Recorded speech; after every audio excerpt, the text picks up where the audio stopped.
Hi hello welcome to my channel. நாம் இன்றைக்கி இந்த சேனலில் 4 முட்டையை வச்சு சூப்பரான முட்டை கிரேவி எப்படி செய்கிறதுன்னு பார்க்கலாம். இது சப்பாத்தி, பூரி, சாதம், இட்லி, தோசை எல்லாத்துக்குமே சூப்பராக இருக்கும். நான் அதுக்கு 4 முட்டை எடுத்திருக்கேன். அந்த 4 முட்டையும் ஒரு பவுல் எடுத்து உடச்சி எடுத்துக்கிறேன். ஒவ்வொன்றா முட்டையை உடைக்கும்போது பார்த்து பொறுமையாக உடச்சி எடுத்துக்கோங்க. ஏன்னா முட்டை தோல் அதில் விழக்கூடாது. ஒவ்வொரு முட்டையாக நான் உடச்சி எடுத்துக்கிறேன்.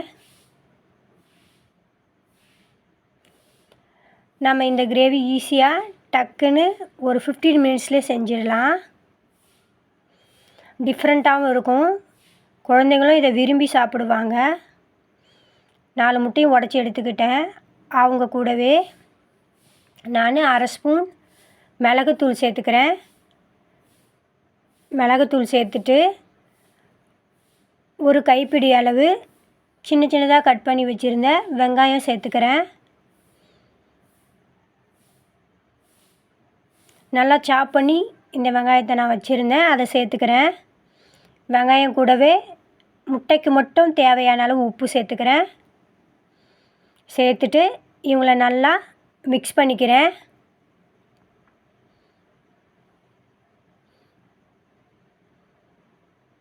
நல்லா மிக்ஸ் பண்ணிட்டேன் பாருங்கள். மிக்ஸ் பண்ணதுக்கப்புறம் கொஞ்சமாக கொத்தமல்லி இலை சேர்த்துக்கிறேன். கொத்தமல்லி இலையும் சேர்த்துட்டு ஒரு ஸ்பூன் வச்சு நல்லா கிண்டி விட்டுட்டு இது அப்படியே இருக்கட்டும். இதுக்கப்புறம் அடுப்பு மீடியம் ஃப்ளேம்லேயே பற்ற வச்சுட்டு குழிப்பணியார கல் எடுத்துக்கிறேன். குழிப்பணியார கல் எடுத்து ஒவ்வொரு குழியிலையும் கொஞ்சம் கொஞ்சமாக நான் எண்ணெய் சேர்த்துக்கிறேன். குழிப்பணியார கல் நல்லா சூடு ஏறட்டும். சூடு ஏறதுக்கப்புறம் நாம் மிக்ஸ் பண்ணி வச்சுருந்த முட்டையை எடுத்து நம்ம இந்த குழிப்பணியாரத்தில் சேர்த்துக்கலாம். ஒரே மாதிரி முட்டை சாப்பிட்டு போர் அடித்தவங்க நம்ம இந்த மாதிரி செஞ்சு சாப்பிட்டா குழந்தைங்க ரொம்ப விரும்பி சாப்பிடுவாங்க. எல்லாருக்குமே ரொம்ப பிடிக்கும் இந்த மாதிரி நம்ம செஞ்சு கொடுத்தோம்னா. நான் எல்லா குழியிலையுமே எண்ணெய் சேர்த்துட்டேன் பாருங்கள்.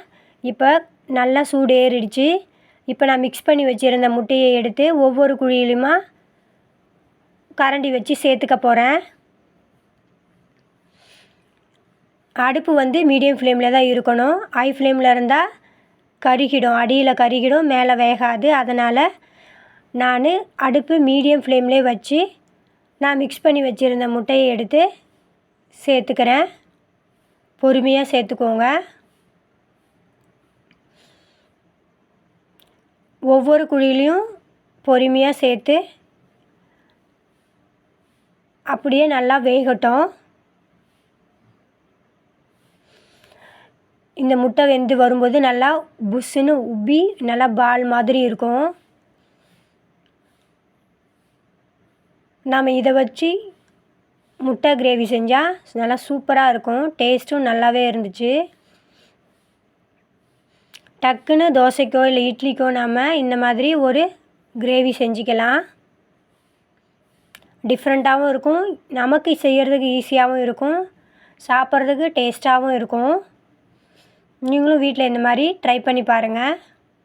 நான் எல்லா குழியிலையுமே பாருங்கள் சேர்த்துட்டேன். நம்ம அடுப்பு மீடியம் ஃப்ளேம்லேயே இருக்குது, அதனால் பொறுமையாக தான் வேகும். பாருங்கள் ஓரளவுக்கு வெந்துருச்சு. நான் இந்த ஸ்டேஜில் ஒரு ஸ்பூனை வச்சு திருப்பி விட்டுக்கிறேன்.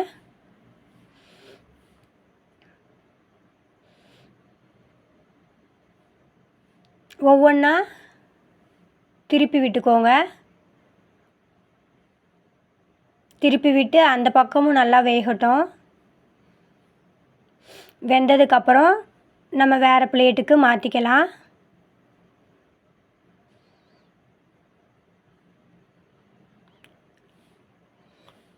நம்ம பொறுமையாக திருப்பி விட்டுக்கலாம். நம்ம முட்டையே சாப்பிடாத குழந்தைங்க இருந்தால் கூட நம்ம இந்த மாதிரி செஞ்சு கொடுத்தா முட்டையே சாப்பிடுவாங்க. மிளகுத்தூள் காரம் மட்டும்தான். நம்ம இந்த மாதிரி செஞ்சு கூட கிரேவி செய்யாமல் குழந்தைங்கள முட்டை சாப்பிட வைக்கலாம். ஏன்னா இதில் வந்து வெங்காயம் சேர்த்துருக்கோம், கொத்தமல்லி சேர்த்துருக்கோம், மிளகுத்தூள் மட்டும்தான் காரம். பச்சை மிளகாலாம் எதுவுமே சேர்க்கலை. அதனால் குழந்தைங்க விரும்பி சாப்பிடுவாங்க. நம்ம இதே வெங்காயம் பிடிக்காத குழந்தைங்களுக்கு வெங்காயம் சேர்க்காம கூட இந்த மாதிரி குழி பணியார கல்லில் செஞ்சு கொடுக்கலாம். விரும்பி சாப்பிடுவாங்க. பாருங்கள், 2 பக்கமும் நல்லா வெந்துருச்சு. நல்லா புஸ் புஸ்ன்னு இருக்குது பாருங்கள், நல்லா வெந்து வந்துருச்சு. இப்போ நான் வேறு பிளேட்டுக்கு மாற்றிக்கிறேன்.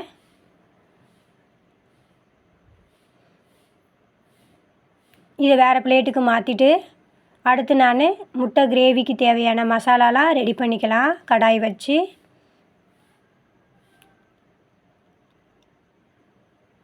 பார்க்குறதுக்கு எவ்வளோ சூப்பராக நல்லா புஸ் புஸ்ன்னு இருக்குது பாருங்கள். சூடாக சாப்பிடும்போது நல்லா சூப்பராக இருக்கும். இது அப்படியே இருக்கட்டும். நான் இப்போ ஒரு கடாய் எடுத்திருக்கேன். அந்த கடாயில் 2 டேபிள் ஸ்பூன் அளவு எண்ணெய் சேர்த்துட்டு, கடலை எண்ணெய் தான் நான் சேர்க்குறேன். எண்ணெய் சேர்த்து எண்ணெய் நல்லா சூடேறினதுக்கப்புறம் கடுகு சேர்த்துக்கோங்க. கடுகு நல்லா பொரியட்டும்.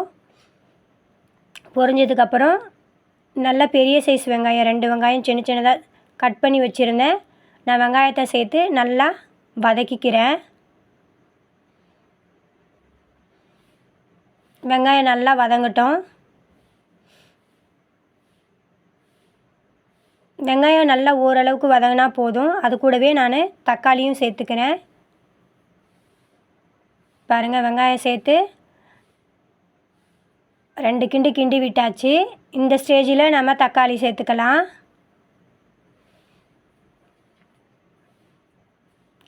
தக்காளி சேர்த்து தக்காளியும் வெங்காயம் வதங்கிறதுக்கு கிரேவிக்கு தேவையான அளவு உப்பு சேர்த்துக்கலாம். நம்ம இந்த ஸ்டேஜில் தான் உப்பு சேர்க்க போகிறோம் முட்டை கிரேவிக்கு. அப்போ இந்த ஸ்டேஜில் சேர்த்தோன்னா நமக்கு வந்து வெங்காயம் தக்காளி ஈஸியாக வதங்கிடும். அதனால் நான் இந்த ஸ்டேஜில் கிரேவிக்கு தேவையான அளவு உப்பையும் சேர்த்துக்கிறேன். உப்பு சேர்த்து நல்லா கிண்டி விட்டுக்கலாம் வெங்காயம் தக்காளியை.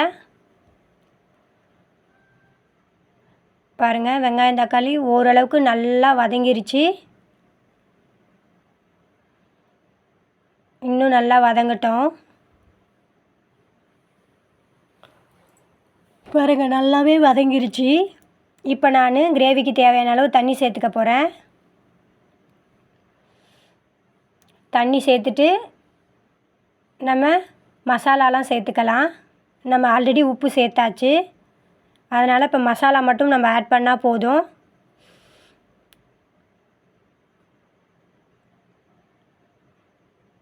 ஒன்றரை ஸ்பூன் அளவு மிளகாத்தூள் சேர்த்துக்கிறேன் காரத்துக்கு. ஏன்னா மிளகாத்தூள் தான் காரம். இவங்க கூடவே 1 ஸ்பூன் அளவு கரம் மசாலா சேர்த்துக்கிறேன்.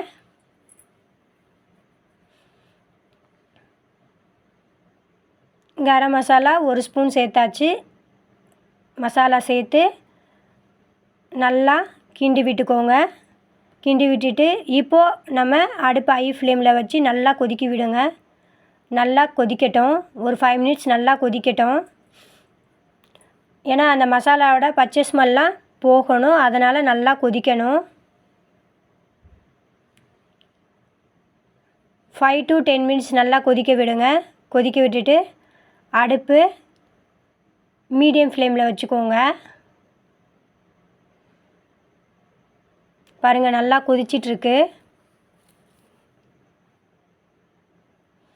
நம்ம வீட்டுக்கு கெஸ்ட்டு வந்துட்டாங்கன்னா கூட நம்ம ஈஸியாக டக்குன்னு இந்த மாதிரி ஒரு கிரேவி சூப்பராக டிஃப்ரெண்ட்டாக செஞ்சு கொடுத்து அசத்தலாம். பாருங்கள், நல்லா கொதிச்சிருச்சு. நான் அடுப்பு மீடியம் ஃப்ளேமில் வச்சு இப்போ நான் இந்த கிரேவியை கொதிக்க வைக்கிறேன். இந்த மசாலா நல்லா கொதிக்கட்டும். இன்னும் ஓரளவுக்கு நல்லா கிரேவி கட்டியாக வரணும். பாருங்கள், நல்லா கொதித்து எண்ணெய் எல்லாமே நல்லா பிரிஞ்சு வந்துருச்சு. இந்த ஸ்டேஜில் நான் குழி பணியார கல்லில் போட்டு வச்சுருந்த முட்டையை எடுத்து நான் சேர்த்துக்கிறேன். முட்டையை சேர்த்துட்டு நல்லா கிண்டி விட்டுக்கிறேன்.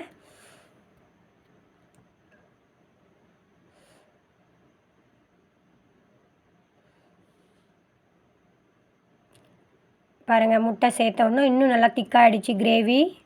அவ்வளோதான் ஃப்ரெண்ட்ஸ். பாருங்கள் முட்டை சேர்த்து ஒரு 5 மினிட்ஸ் மீடியம் ஃப்ளேம்லேயே வச்சு நல்லா கொதிக்க விடுங்க. ஏன்னா நமக்கு முட்டையில் இந்த மசாலா இறங்கணும், அதனால் நம்ம கொதிக்க விடுறோம். மீடியம் ஃப்ளேமில் வச்சு தான் கொதிக்க விடணும், ஹை ஃப்ளேமில் வைக்கக்கூடாது அடுப்பு. மீடியம் ஃப்ளேம்லேயே வச்சு ஒரு 5 மினிட்ஸ் கொதிக்க விடுங்க.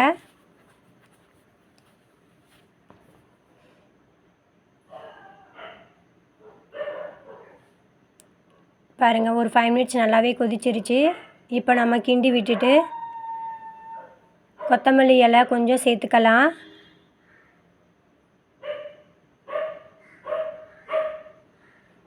இந்த ஸ்டேஜில் நம்ம கொத்தமல்லி இலையும் கொஞ்சம் சேர்த்துக்கோங்க. கொத்தமல்லி இலை சேர்த்தா நல்லா வாசனையாக இருக்கும்.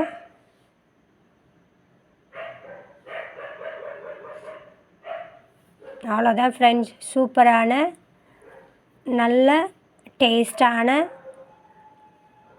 முட்டை கிரேவி சூப்பராக ரெடி ஆகிடுச்சு. நம்ம இதை இப்போ இட்லி, தோசை, சாதம், பூரி, சப்பாத்தி எல்லாத்துக்குமே யூஸ் பண்ணிக்கலாம். பார்க்குறதுக்கு எவ்வளோ கலர்ஃபுல்லாக சாப்பிட்ணும் போல் இருக்குது பாருங்கள். நீங்களும் டிஃப்ரெண்ட்டாக உங்கள் வீட்டு குழந்தைங்களுக்கு இந்த மாதிரி ட்ரை பண்ணி பார்த்துட்டு டேஸ்ட் எப்படி இருக்குதுன்னு கமெண்ட்டில் சொல்லுங்கள். இந்த வீடியோ பிடிச்சிருந்தா லைக் பண்ணுங்கள், ஷேர் பண்ணுங்கள், கமெண்ட் பண்ணுங்கள். Thank you friends.